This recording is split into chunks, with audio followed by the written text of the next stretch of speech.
Yuri Maltsev, who is in America now, been teaching for some time. He's an Austrian involved with the Mises Institute. He's somewhere up north.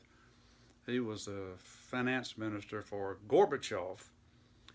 And he says what seems to be backwards to most of us, but he lived there, so he knows. He said that communism is the carrot, free stuff, and socialism is the hammer, do it or else, what we say.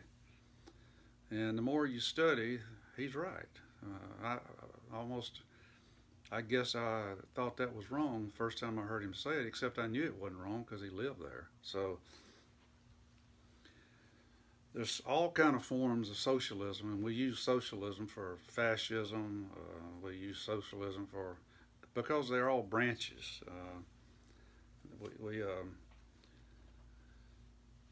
The main thing that Mises proved in his book,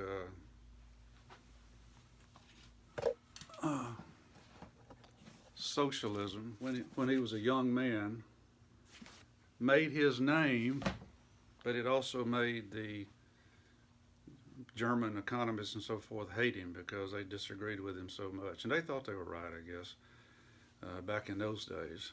I don't know about today. But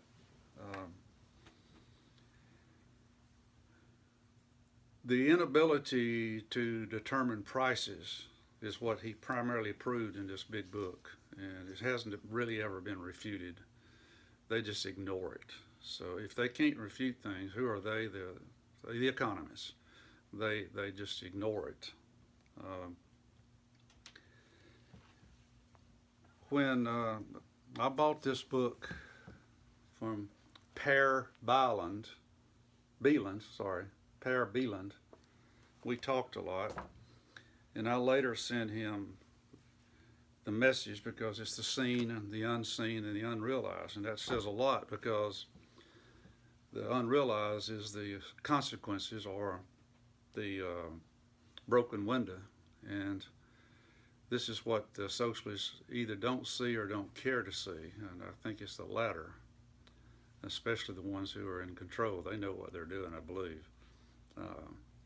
They're not stupid. They know what they're doing. But I told him about the verse by Paul that the seen is not real and the unseen is unreal. Did I get that? Sometimes I say that backwards. Anyway, you know what I mean.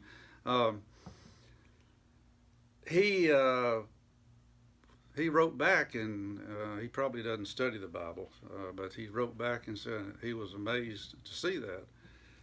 But what is the whole story is it goes into great depth, but it's the broken window, and that's what we don't see. It's the unseen that economists do not teach, whether they know it or not, and the public doesn't understand, and that's the broken window where two guys throw a brick through a window for a bakery, and then later the crowd gathers around, sees two guys coming to put in a new window, and let's say they got paid $200.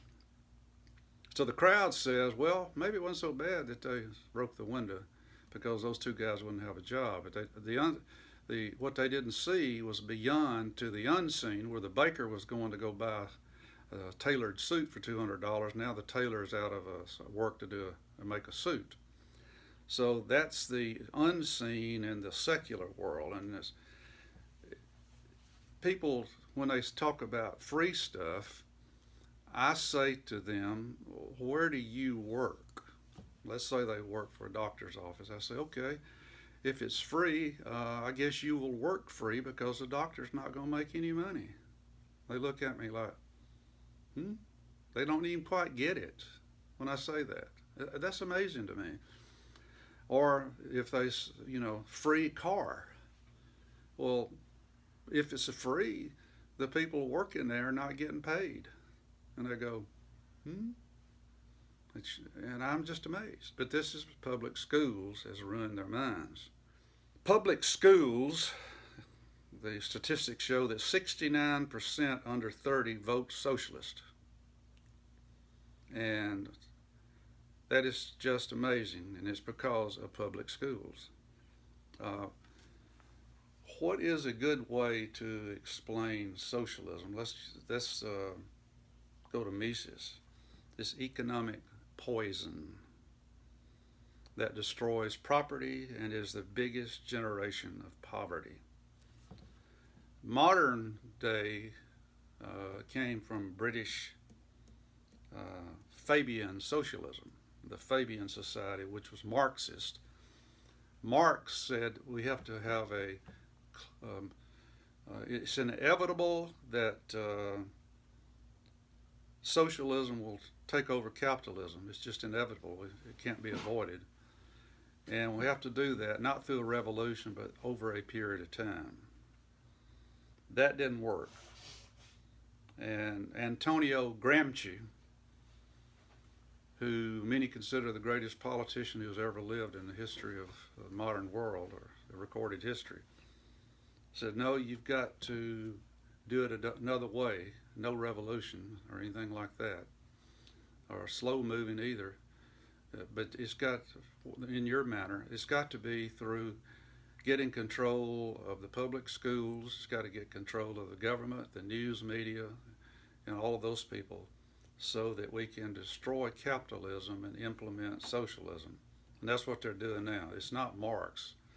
It is Marx, but it's not done in the Marxian fashion. It's done in Gramsci's fashion.